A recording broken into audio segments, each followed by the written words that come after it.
Hey y'all, Mecca here. Welcome back to the channel. Thank you so much for being here. This video is going to be for my air signs. It is your 2022 mini wrap up reading, what you learned throughout the year that you can take into your 2023, okay? Now, I am having a sale on all of my readings, 15% off using the code MEC, M-E-C. But one of the things that I just posted that is a new service is the 2023 year ahead reading. So what we will look at in that reading is 6 months into your 2023, so up until June, and see how it is that you can best prepare yourself to have the year that you want to have the year that you want to hear, have the year that you want to have, okay? So I'm doing these readings in conjunction with those. I think they go hand in hand. I think just as it's important for us to prepare ourselves for the year ahead, I think it's very important to know where to start and know what it is that helped us throughout this year to get us to this point. So that's what this reading will be. This reading is for my air signs, my Geminis, my Libras, and my Aquarius sisters. So let's get into it. I already have your overlying energy out. We're going to pull three tarot cards to complement the reading. So let's get it, okay? Air signs, the card that you have is Death, okay? Bottom of the deck, we have Stormy and we have Grounded, okay? And so I can't speak for other air signs. For those of you who know me, y'all know that I'm a Gemini rising. And this is exactly what this year was about for me. It was about a lot of endings, a lot of transformations. There were some stormy, rocky parts, right? But in those stormy times, one thing that my ancestors, my dead folk, my spiritual court, my spirit guides, the divine, one thing that they really stressed to me is to be grounded. And so I feel like for a lot of the air signs this year, you were teeter-tottering between things ending and you having to really ground yourselves in these moments where you felt the most ungrounded, right? And it's really hard to ground yourself when you are feeling unstable, when life is feeling topsy-turvy and you're feeling like you don't know what's to come and how you should handle it. But we don't get into it, okay? But I feel like you guys eventually did do a good job of grounding yourself. I know that I did, giving myself a pat on the back for child. This year was different. In a good way. Spirit, what messages do you have for the air signs? What messages do you have for the air signs? What is the takeaway for 2022 for Gemini, Libra, and Aquarius?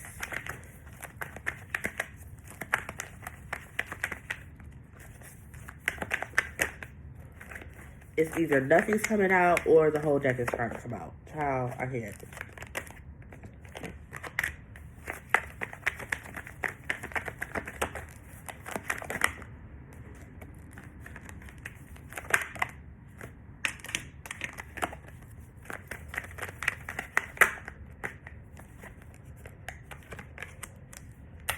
Yes. Can I have one more card, please, Spirit? Come on. Yes. Okay, so air signs, the cards that you have are the Devil. You have the Eight of Pentacles. You have the Eight of Swords. Bottom of the deck, you have the Ace of Wands and the Two of Swords.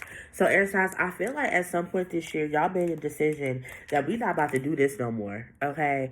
We're not about to do the codependency. We're not about to, you know what I'm saying, feel as though we're chained to things and we can't undo ourselves from them. And I love the depiction that this deck uses for the Devil card, because a lot of the things that, how can I put it? A lot of the internal dialogue is, especially as air signs being Mercurials, especially with me having Mercury in the first house, like a lot of the I don't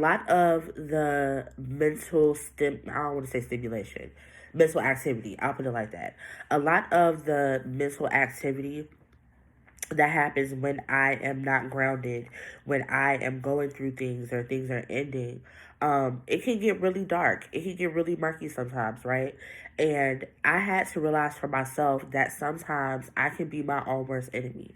Sometimes I can let my mind be my own worst enemy, right? And I think that's what a lot of you guys were going through this year as well.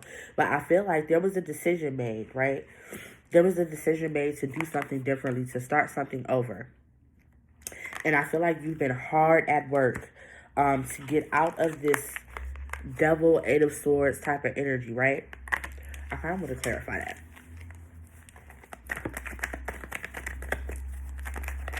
Y'all, the first reading I had to clarify. Look at y'all. Ooh, ooh, ooh, ooh. Yeah. Yes, y'all started to see things differently. Y'all had some enlightenment come through. Y'all had some what's the word?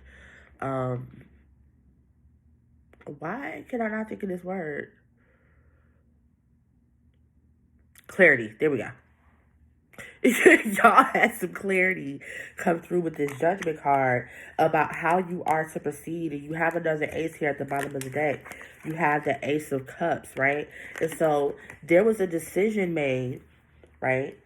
And it might have come in your grounding. It might have come through you grounding yourself, through you understanding that just because things around you may be chaotic, just because things in your mind may be chaotic, doesn't always mean, you know what I'm saying, that you have to react the same way. And so I feel like a lot of you really grounded yourselves and really made the decision to do something different.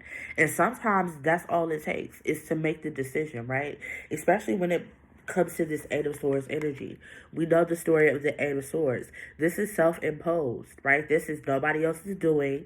This is self-imposed. And just like it's self-imposed to be in this energy, you could also impose yourself out of it, right? And I feel like a lot of y'all made the decision, like, I don't want to do that no more. I don't want my mind running away from me. I don't want, to always have to think of the worst case scenario. I want to expect good things. I want to move in the air that things could always be different, right? And I feel like that's what y'all did.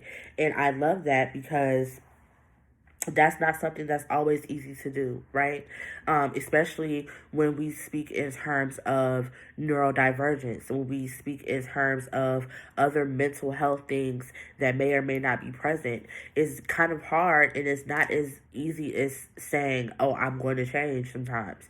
It takes that mindset plus the action. And I feel like y'all have really been doing the work to move past these limiting mindsets and to move past feeling as though things always have to be this way. And I love that for y'all. I low-key want to get another oracle card. Yes.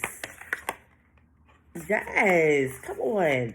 Spiritual cleansing and focus. A lot of y'all have been really focused on your spiritual hygiene, and that may have really contributed to the grounding that you may have been experiencing, the mindset shift that you could be experiencing. It's a beautiful thing when you can see things clearly, right?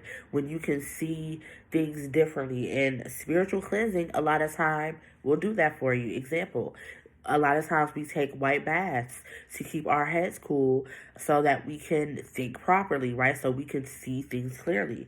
But there it has been a focus on pulling the arrow back in what direction you're going to shoot in. And I feel like for a lot of you, you are choosing to shoot in another direction. And I love that, okay? So air signs, keep doing what you're doing, please. Take that energy into 2023 with you. Keep focusing. Keep doing your spiritual cleansing. Keep being grounded.